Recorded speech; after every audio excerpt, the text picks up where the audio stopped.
Okay, so we can go to the last part.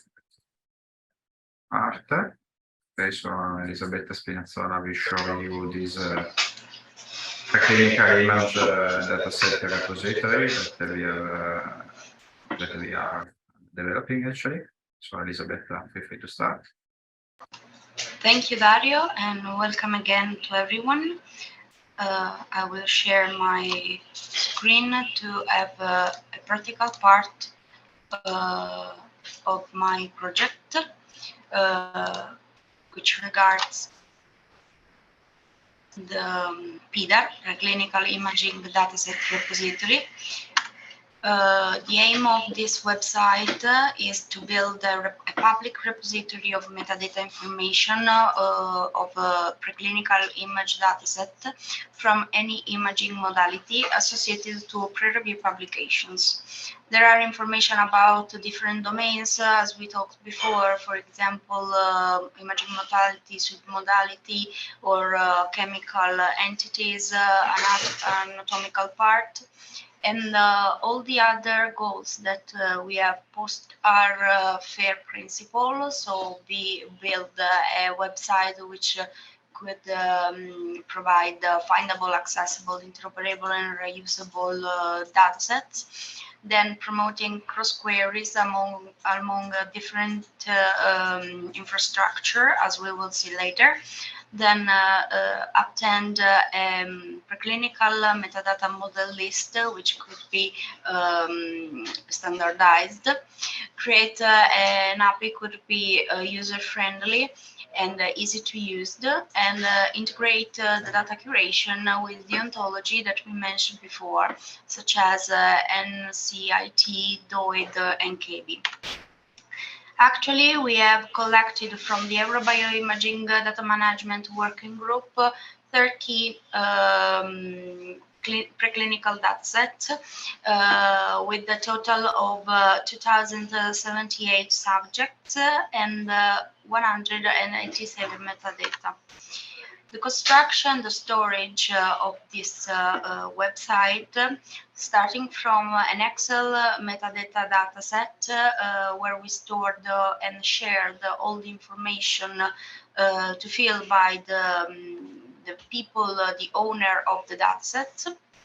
And then we transform this information in SQL table in SQL language.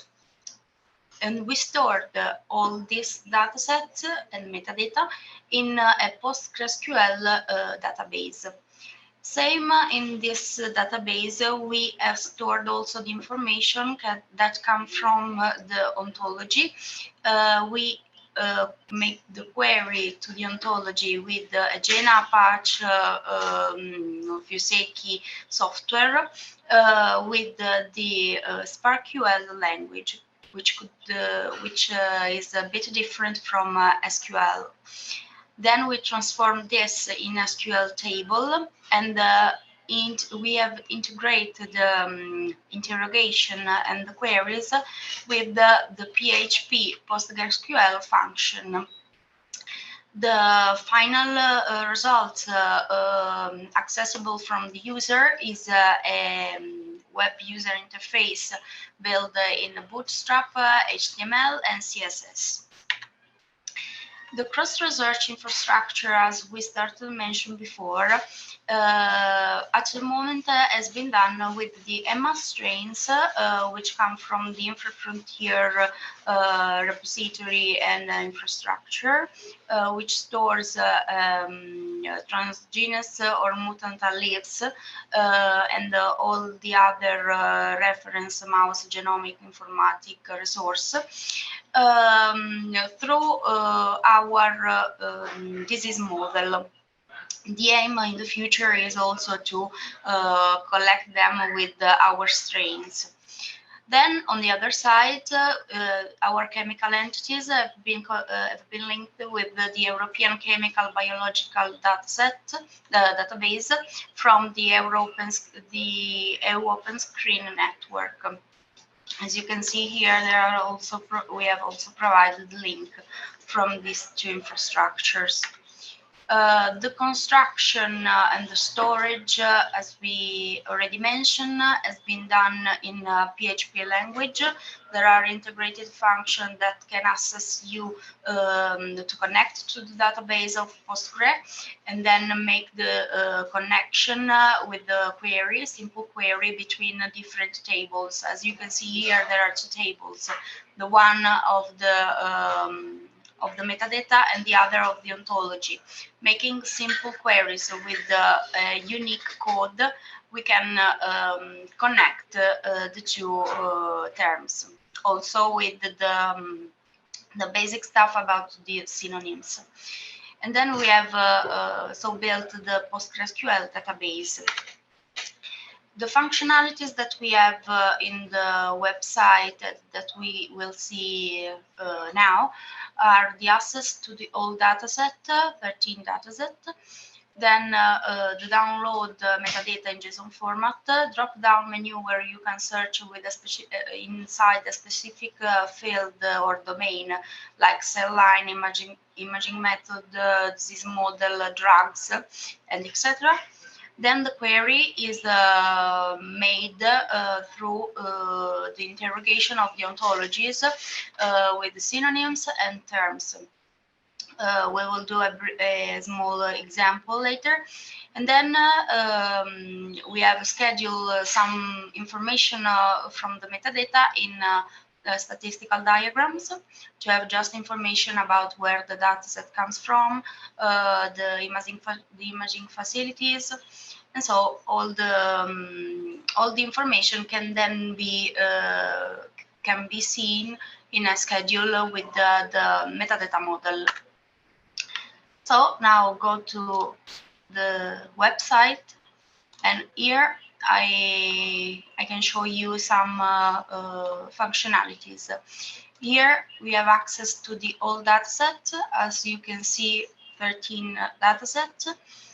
Try to go to one of them, and we can explore all the information and all the section and subsection as we mentioned before.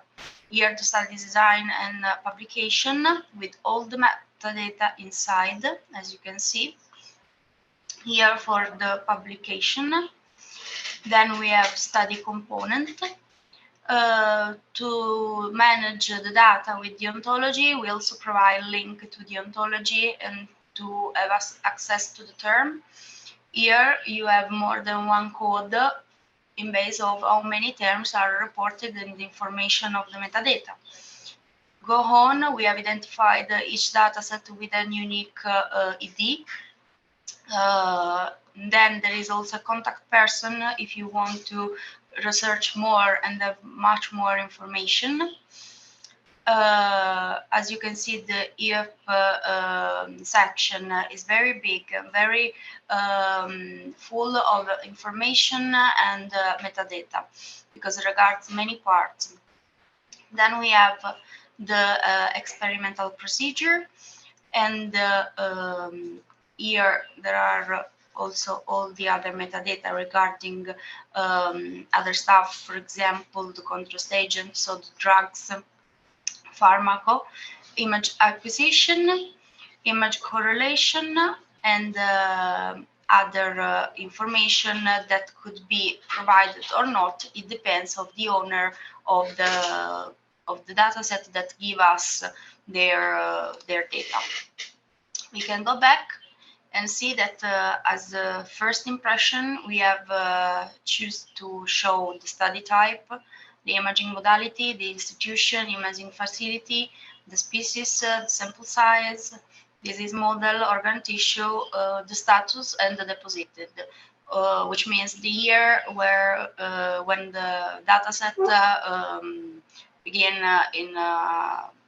is entered in the database. Here we can try to make some research. For example, we choose a disease model like breast tumor.